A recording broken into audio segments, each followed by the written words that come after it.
What is going on, guys? It's William here, and welcome back to Scrolls. I've decided that I'm going to do like a little mini tutorial series on at least my understanding so far in the game, and I'll update it as I go and learn more and more and more. But I basically wanted to do like a little introduction to each of the three factions, or whatever you want to call them, in the game, to the different decks, the pre-constructed, so you know what you're going to get into before you actually pick the game up. So, I assume quite a few people who are interested in picking up the game most likely know what's in the decks already, but you know, I feel like doing the video myself because it's going to help me learn as well. So, what we're going to do right now is we're going to go ahead and load the Growth pre-constructed deck. So this is what we're looking at here for the pre-constructed deck. I wish I could expand this and actually make it bigger for you guys, but let me go through it here and let's see what we got going on. Well, we start off with the Ancestral Totem, which is a really good ability or wall when you first start out in the game. Depending on how you build your deck, you could really use these a lot, or you could cut your reliance on them. I mean, really, any of the cards, if you build your deck with a certain idea in mind, you can really take advantage of it. But Ancestral Totem is a good one. It's one that's easy to keep in for a while. Bear Paw, too, is actually very good.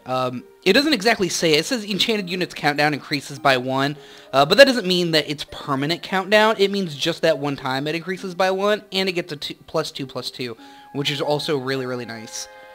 Then we have the Binding Root, which is great if your enemy is overwhelming you with a bunch of different creatures and things like that, or something that's really, really powerful. It's easy to just say, and I feel like a lot of people who start out in the game just can't accept this, and I still have trouble doing it sometimes too, because I get tunnel vision, and I'm like, no, I have to get this one totem, or I have to protect this one totem. They can't get this. It's okay to Binding Root something that you can't kill, and let it take out your totem, and let it just keep attacking that lane and forget about it. Also, a nice little strategy with these, although you would need a third one and be lucky enough to draw all three of them. But if, say, they had like their board cut in half and all their units to one side, you could totally just like Binding Root an entire line of units and block everybody off. And they would never be able to get out unless they had a spell that would take care of that. Brother of the Wolf is a really interesting card. It's a 3/4 for 4. When its countdown is 0, you can summon a Ragged Wolf, which a Ragged Wolf, those are actually in the deck. Those are, which I think is something I should say. The Ragged Wolf is a 1/2 with haste, and it comes with haste as well on here. So you can expand your army very quickly if you don't need the Brother of the Wolf to attack, or you're not getting attacked. It's really nice just to get that creature advantage, because it can be really hard to come back from that without an awesome relentless creature that's just out and ready to go. You can also use it to snipe stuff. I mean, I guess you would really wouldn't need to snipe it because you'd already be attacking anyway, but it's just nice to get extra creatures. The Champion Ring, the enchantment, a unit gets +2 attack. It's a good enchantment, don't get me wrong, but at the early point in the game, which I feel like, unless you had a deck built around just low-cost stuff and just flooding, or like a multicolored deck, this card, it's nice, but it's hard to keep that creature alive because it doesn't increase the toughness. It's great for like a quick one-time attack, and maybe if you're lucky, you'll get a second attack off. But usually once something gets too much attack, people will start to focus it. But if it's in the back behind stuff, it can be very advantageous. The Crimson Bull is an amazing spell. All units you control get +2 attack until end of turn. You can actually couple that with the Rallying, which is an amazing spell. If you have 7 mana, and give everyone +2/+0, and then have them countdown decreased by 2, and basically almost everything you have is going to be able to attack at that point. Dryatic Power is another, it's a very versatile spell. I actually like it. I know a lot of people don't.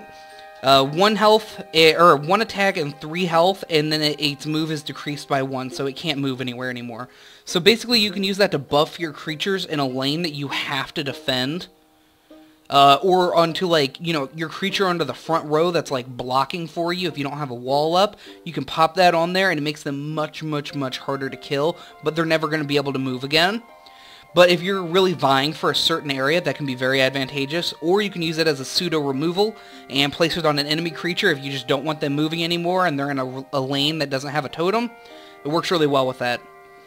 Elan Vital, I guess is how you say that. Enchanted unit is healed by 1 at the beginning of each of your turns. That's really nice too if you couple that with Dryatic Power, because then your unit has a ton of health and it gets healed every turn. It can be a real pain in the ass to deal with. We have the Essence Feast, which is not a spell I like. I can see how it would be useful, but in the starting deck, it's not my favorite. Basically, for each unit you have, the idol on the rows as the units get healed by 1. So if you have 3 guys in a row, then the idol gets healed by 3, which is okay. And then beast creatures deal double damage to idols this turn. If it was double damage, that would be amazing. Probably be a little bit overpowered. But double damage to items, it's good for sniping. If you have the chance to attack and then you just really lay on the damage. Can buff your creature with Champion Ring first and then drop Essence Feast. So then even if you had like a little 1/2 Ragged Wolf out, you could make him 3/2 and then do that and end up hitting 1 for 6, which is over half its health, which is really nice. Eye of the Eagle is one of the most amazing spells in this in growth at the moment, in my opinion. It only costs 1. It's good for a few different things. Basically, you can take the Eye of the Eagle. You can cast it if, say, you can cast it first turn if you want to, or you can just use it to discard for mana or other cards, depending on what you need in the situation, or if you need a creature, you can just cast it, or say you use all your mana, I'm just going to call it mana for lack of a better term, use all your mana but 1, then you can go ahead and cast Eye of the Eagle. It'll use that last mana up and get you an extra card. That's probably going to be better than having nothing. Frostgale is also really, really, really nice.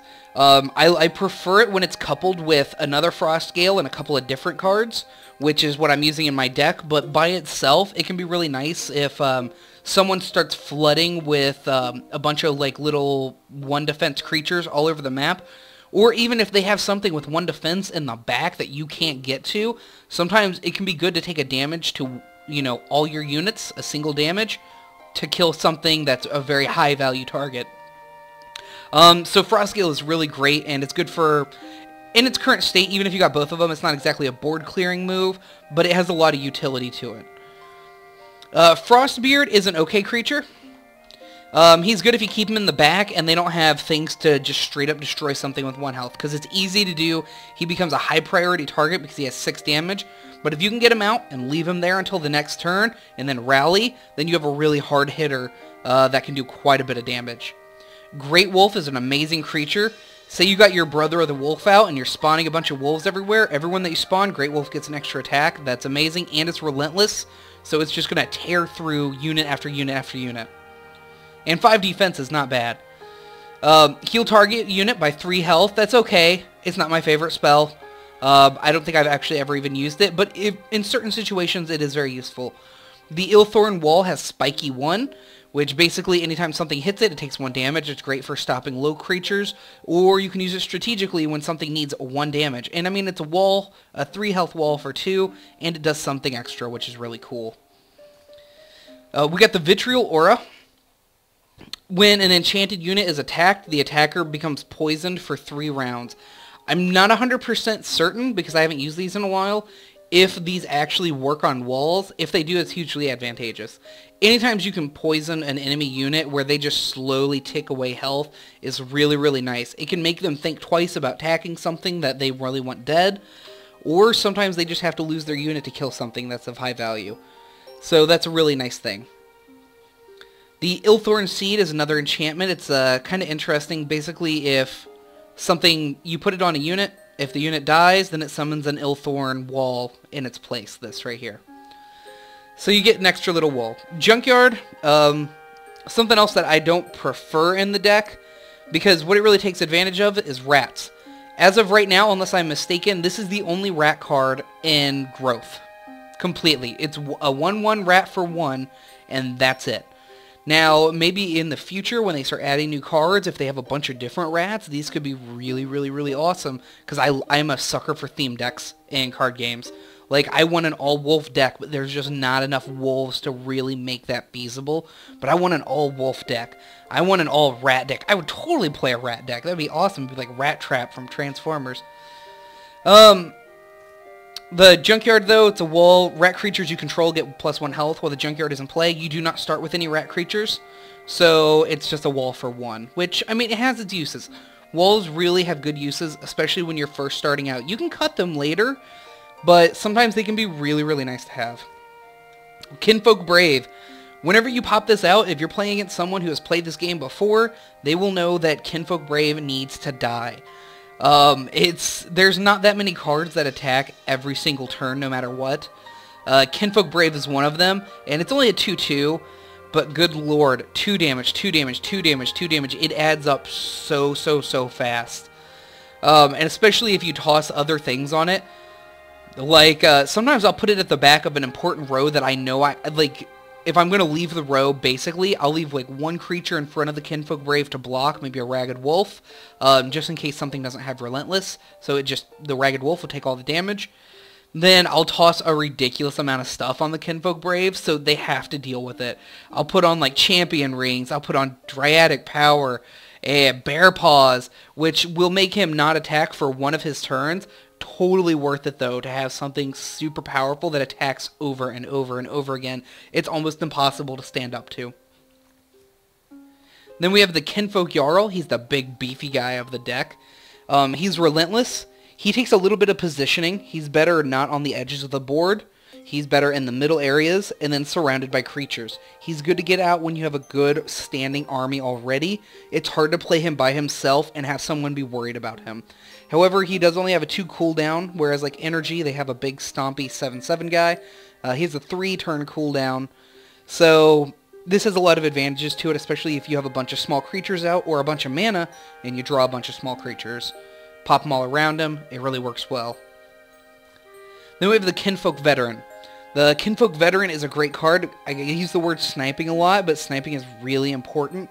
Sometimes someone will have something out of place for just 1 turn, or a weakness for just 1 turn, and you have to exploit it, and you don't have anything that can attack, or you don't have anything in the right position.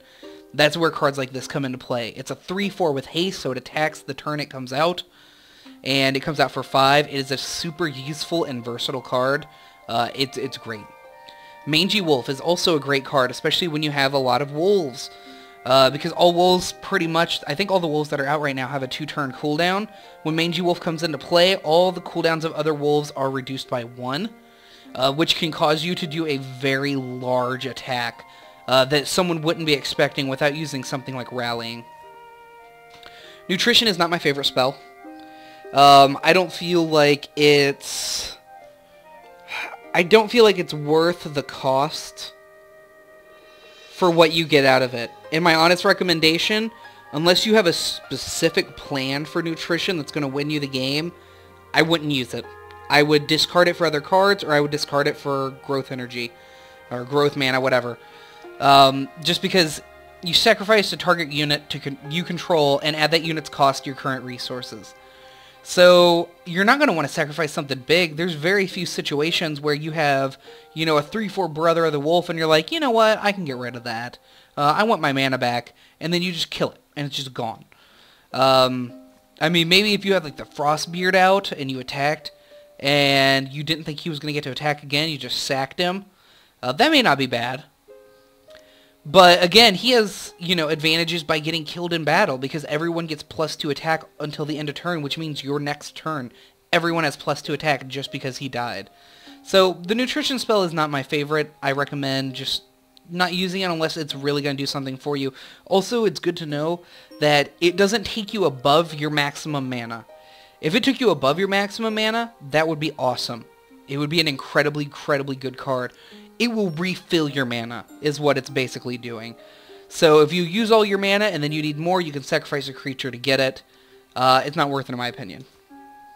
Ragged Wolf, a 1/2 with haste for 1, is a really excellent beginning game card.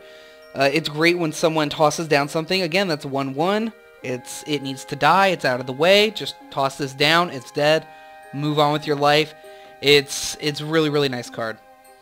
Rallying. All units you control have their countdown decreased by 2. From the way that I am currently playing the growth deck, this card is what you use to win the game. Basically, you can have a full-on attack, and then on your next turn, you can have another full-on attack. And again, if you couple it with something like Crimson Bowl, it's absolutely devastating. So you can really use that to your advantage to knock out high-priority targets or just level the field of enemies, which is a huge victory, even if you lose some stuff. If you can level their field and come out with something on your side, it's really, really nice. Ranger's Bane is an excellent card. It's kind of like creature control, but it takes time. Basically, they get poisoned. They take 1 damage at the beginning of each of your turns upkeep, or each of your opponent's upkeeps. And they do it for 3 rounds, so it takes 3 damage. So that's really good in the early game if you just happen to not draw anything that you can play right away and something is just out there that you don't want it to be, or someone tosses something in the back that's hard to get to, that needs to die, like the Kinfolk Brave. You toss this on there, it'll get to attack once or twice, and then it's dead. It's an incredibly useful card. You can even use it to weaken something that's really tough. So definitely take advantage of that one. Sister of the Fox, also one of the best cards. The way that I play the growth deck is I definitely try to get a lot of mana out as quickly as possible, a lot of growth mana. And once you get the growth mana up to like the 8 range, then you're pretty much at a point where you're doing nothing but playing a ton of cards over and over and over again.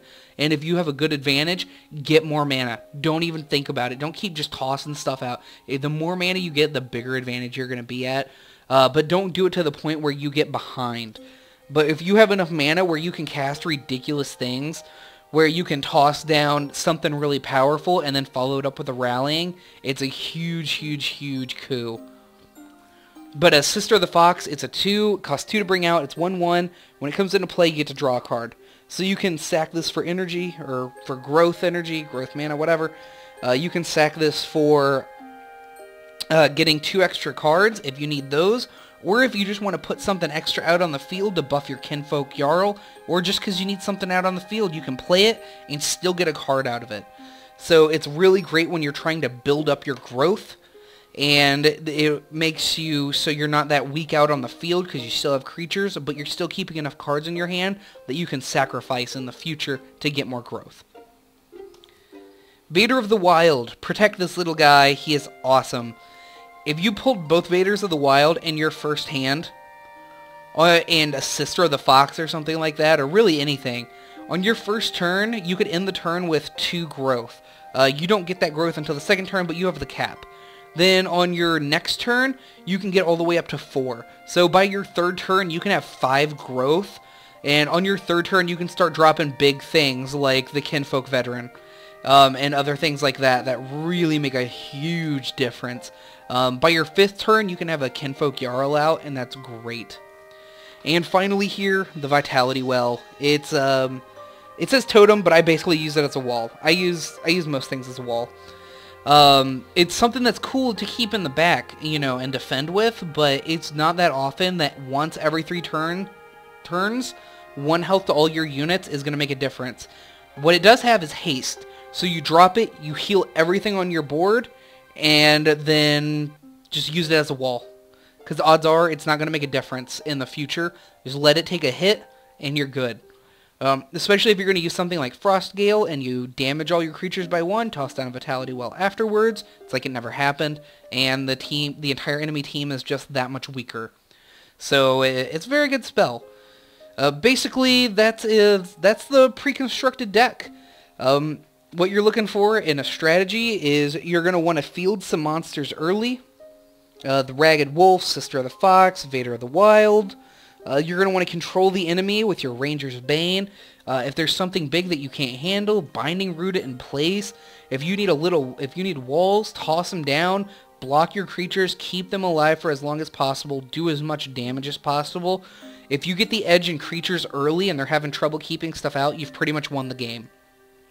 From that point, you want to go and you want to get as much growth as you can, at least up to 6 or 7. That's going to be the really good spot that's going to allow you to get a lot of cards. And then basically from that point, every time you draw a card, unless it's something that is really good and you need it out on the field or you need to play it, discard it, draw 2 more cards, and keep the cards coming in as fast as you can and in as many as you can. And then that's just going to let you just flood your enemy. Always try to keep a mana advantage over your enemy. I find that it's very helpful because the other decks get a lot stronger when they can play as much as you can. So if you can keep the the mana advantage and the creature advantage, it's so easy to just go straight into a victory from there. So that is my coverage of the pre-constructed growth deck. In the future, probably on Wednesday or Thursday of this week, it is currently Monday or Tuesday, I don't even know, I'm going to be going over the Order and the Energy decks. I am going to be getting those very soon. I'm very excited about Energy and Order, actually. But I'm going to get those, and I'm going to go over the pre-constructed decks for those, my thoughts on them after I play them a little bit, and hopefully bring you some strategies on those. In the future, I'm going to show you guys what I did to change my deck around, what cards I removed, what I'm trying to go for with my deck. And if you guys have any tips or feedback, let me know, because, you know, if you help me, and then I can help you, we can help each other, and we can all get better together. That's what I'm looking to do. So thank you guys so very much for joining me. I hope you enjoyed this, and I'll see you guys next time.